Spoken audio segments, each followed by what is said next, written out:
call me on the right phone. Please be safe when you drive home now. She said that she don't like home. Hey everybody, welcome back to another video. Today we are going to be reacting to some scary story cartoons. My laptop right here, so I'll probably be looking here for like literally most of the entire video. So the first video is called True Scary Stories Animated Compilation 2. Strangers, Deep Web, Camping, and it's an animated horror story. So let's see. I've always had a innate fear of the night. Not so much the dark, but the night itself.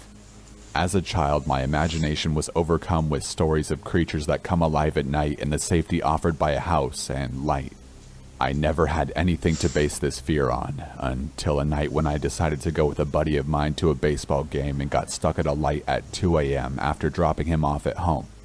Of course, that night, the game went into extra innings, and so I didn't get a chance to drop my friend off back home until well after 1 a.m.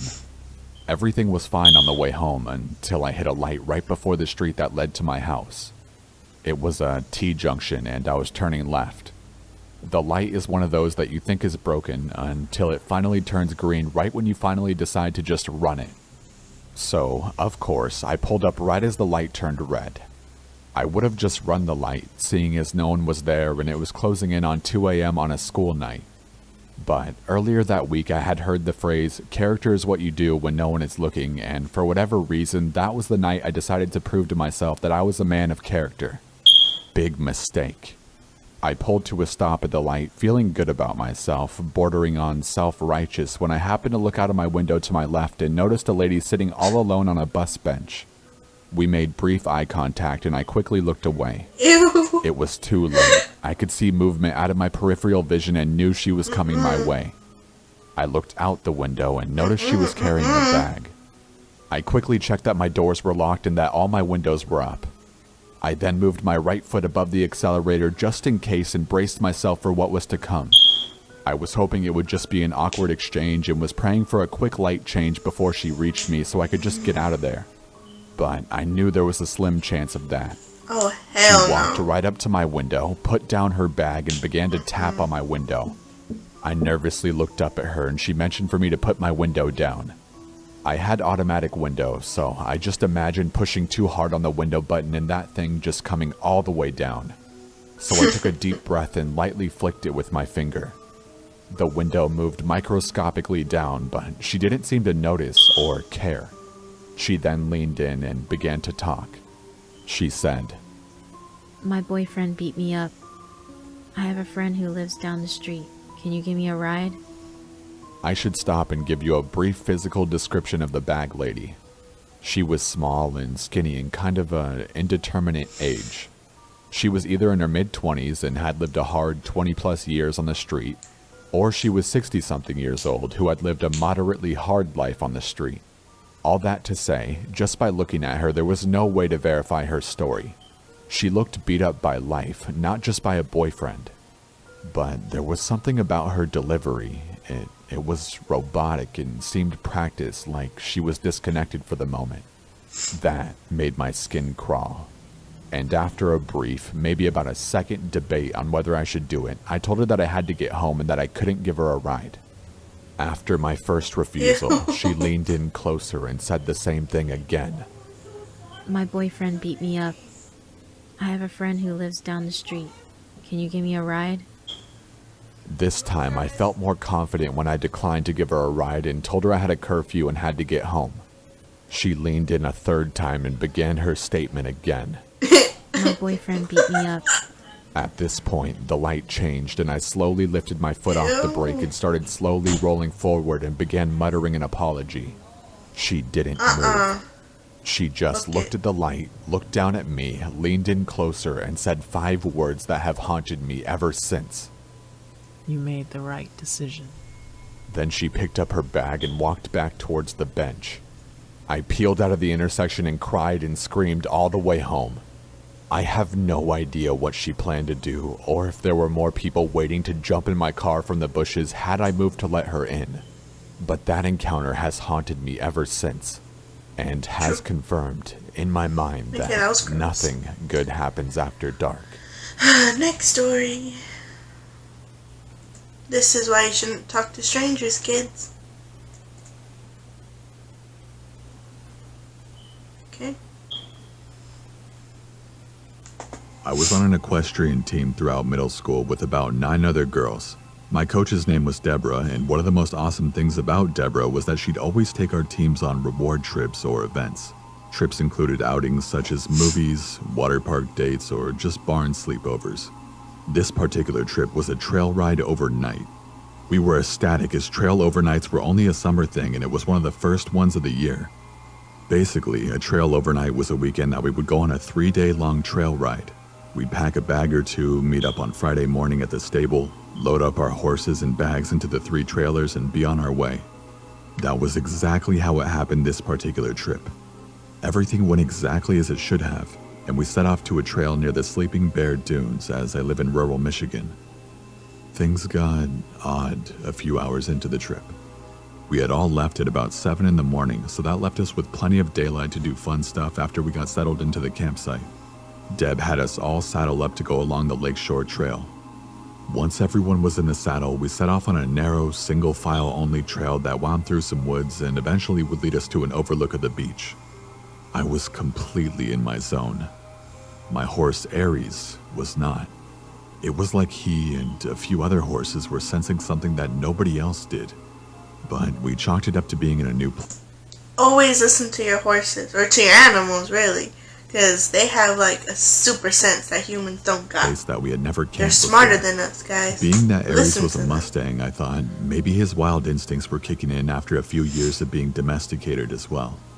At about 7 o'clock that evening, while Deb and the stable hand Carla cooked up hot dogs and the rest of us had to come back from swimming, I decided to take Aries out for a quick trot and a loop around the campsite in hopes to calm him down. I grabbed my helmet and mounted up, not bothering to grab reins or saddle up, and just tied the lead rope to the other side of his halter. The ride went how I expected it to, with Aries acting up. Although this time his behavior was different. He didn't just seem agitated, he seemed distressed, like something was really scaring him. I looked around and couldn't see a thing. No deer, no bears, no other horseback riders or mountain bikers or anything. I decided to go down a little trail that would wind back up at the campsite after about 5 minutes rather than just going in a loop. This is where it hit the fan. We had been going for about 2 minutes on this little trail when I started feeling funny, like we were being watched. I turned around and nobody was there. At one point of the trail, we came across a big boulder, and this was where Aries stopped completely. No amount of nudging or encouragement budged him. He absolutely refused to go any further. I slid off his back and tried pulling him to no avail. That's when I noticed where his eyes were focused. He wasn't looking at me, but over my shoulder. Slowly, I turned around and saw a tall, dark figure about 50 yards away, maybe less, standing ahead of us on the trail, not moving, even though I'm sure he heard us. I didn't know what to do. Was he a hiker? It was obviously a man, but he had no pack, no bike, nothing. He was holding something in his hand, though. A walking stick, maybe. I didn't want to bother him or go near him, as his presence had given me the creeps. I whispered to Aries that we were going back, and slowly climbed on. As soon as I was situated and I looked back at the man, though, my heart dropped. The figure had turned towards us, watching. I could tell because I could faintly make out the zipper of his jacket. There was no doubt he had seen and heard us, so there was no point in trying to be subtle. I offered a wave, trying to signal I was out of there and wouldn't be a bother. Aries was more than happy to oblige. When I looked back again, my heart dropped even further and I froze. The figure was getting larger. The man was chasing us, running at full speed. I saw what was in his hand, a machete? It couldn't be, but it sure looked like some kind of weapon. I said Aries' name loudly in fear, and he knew what I wanted. He kicked into overdrive as the man had caught up to about 10 yards away from us. Mustangs are fast, and Aries was no exception. That made hanging on without a saddle a bit difficult, but I somehow knew that if I fell, my life was over. And just my luck, I did fall. Aries had put some distance between us and the man to where I Holy could no longer shit. hear or see him, but it didn't take long for the machete guy to come within hearing range. The man came up over the hill of the trail and spotted me immediately. I knew I was doomed. The man started towards me, and before I could bolt, I heard the thundering sound of hooves speeding in my direction. The man, although I couldn't see his face beneath the hood of his jacket, I could tell he was looking behind me. I turned to and had to dive out of the way. Aries was speeding towards the man in like a freight train. I couldn't believe what I saw. Before the guy could dive out of the way, Aries struck him with full force and trampled him, making the guy yell out in pain. He lay there limply. More than likely a bone or two was broken. Aries was big for a Mustang, and being hit and run over by any horse isn't going to leave you without injury. Aries disappeared over the hill for a second, then came back and ran the man over a second time. He stopped long enough for me to scramble onto his back, and we sped to the campsite. I told Deb and the rest of the group that we needed to call the police and get the hell out of there. As soon as I told Deb, she had us pack our stuff up and get in the trailer and trucks while she called the police. They didn't take too long to arrive, as there were usually some scouting around the area we were in. I told them everything that had happened, and that the man may still be laying where we had left him because Aries had trampled him pretty badly. We didn't stick around long enough to find out, but we learned that the guy I had encountered had previously been arrested for assault with intent to kill. How he had gotten into the woods, I'll never have any clue. I do know that I owe my life to my horse, as I wouldn't be here to tell this story had I not been with him. People say horses are dumb animals, but I think Mustangs are different. I think if Aries had not been wild before, he wouldn't have been able to recognize the threat. Anyway, that's my story. If there are any fellow riders out there, or even just hikers or mountain bikers, whatever you might do on the trail, I recommend you don't go do it alone. That shit's crazy though. That was crazy.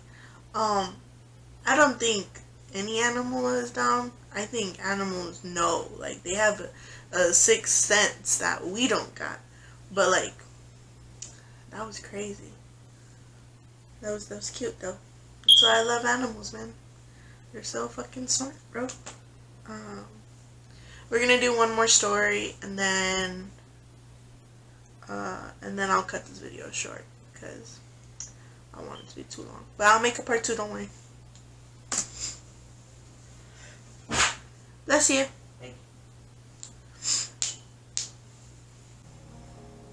When I was 21, I transferred to a college in San Francisco. I checked out a room for rent on Craigslist. It was in a really nice 2-bedroom apartment. It was cheap rent and close to campus, so it was the ideal spot. The girl who lived there was 29 and her name was Beth. She was tall and wide, and she had jet black hair and wore pale makeup. She seemed nice, although a little quiet, but she seemed to like me and agreed to let me move in. So far, so good. My first night there, we went out for pizza, and that's when I could tell that something was a little bit off with her. Throughout dinner, she kept telling me how much I looked like Shia LaBeouf. I didn't know what to say, so I just shrugged it off with a thanks. I mean, I looked nothing like Shia LaBeouf, so it just didn't make any sense to me. When we got back home, she asked if I had seen her room yet. I said no, and she took me to see it. Her walls were covered in posters of Shia LaBeouf. She had even printed out photos of him all over her mirror. She owned all of his movies. I mean, I didn't know what to make of it. It was creepy. The whole night she had been saying I look like him, and now it's obvious to me that she's obsessed with the guy. A few weeks passed, and I never really saw her that much. We didn't spend any time together, really. She would come home from work and practically run to her room. She would spend the whole night in there.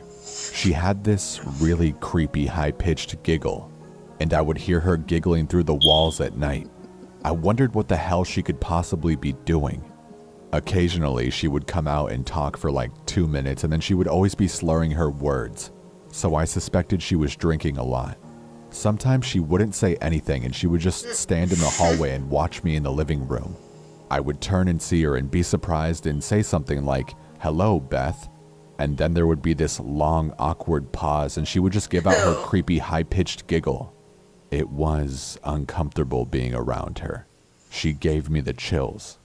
One night, I woke up at around 2 a.m. because I heard what sounded like the front door being unlocked. I came out of my bedroom and all the lights were off, but I could still see Beth standing at the front door. She had her face against it, and she was turning the lock back and forth over and over again. And every time she turned the bolt, she mumbled my name.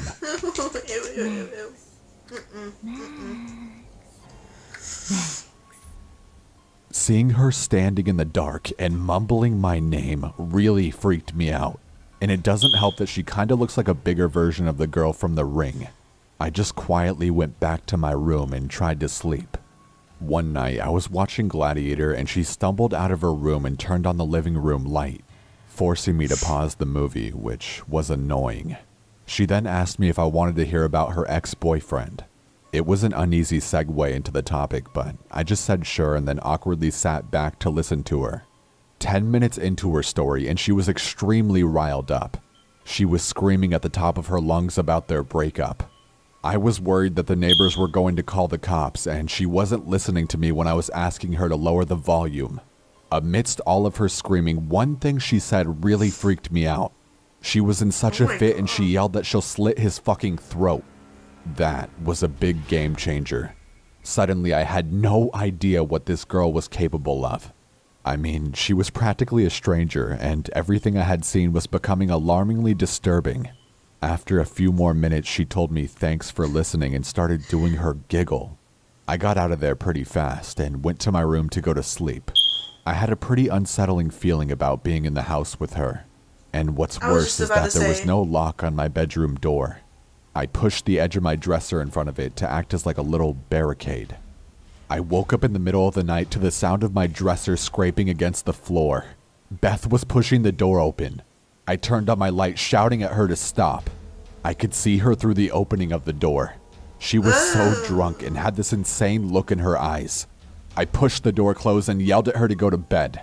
I could hear her walk back to her room, but I couldn't fall back asleep. The next morning when I went out into the hallway, my heart dropped. I saw that one of her steak knives was on the floor by my door. I got goosebumps all over my arms.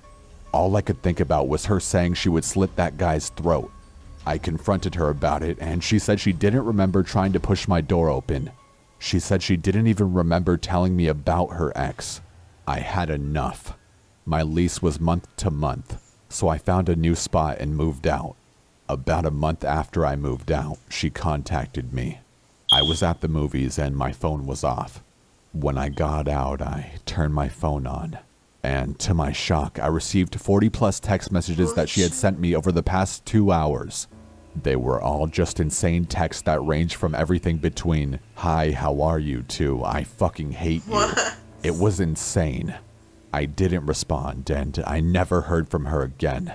I always wonder, if I hadn't set my dresser in front of my door, would she have quietly crept into my room and slit my throat? It freaks me out. That's wrong. That is not okay. Ooh. That's why I no, I don't do that. No, that's give me the heebie-jeebies. That's why you guys should do background researches and not talk to strangers on the internet. So I hope you guys enjoyed this video. But let me know what you guys think in the comments down below. Don't forget to like and share this video and subscribe to my channel if you want to see more of my beautiful face. Okay guys, see you later. Mwah.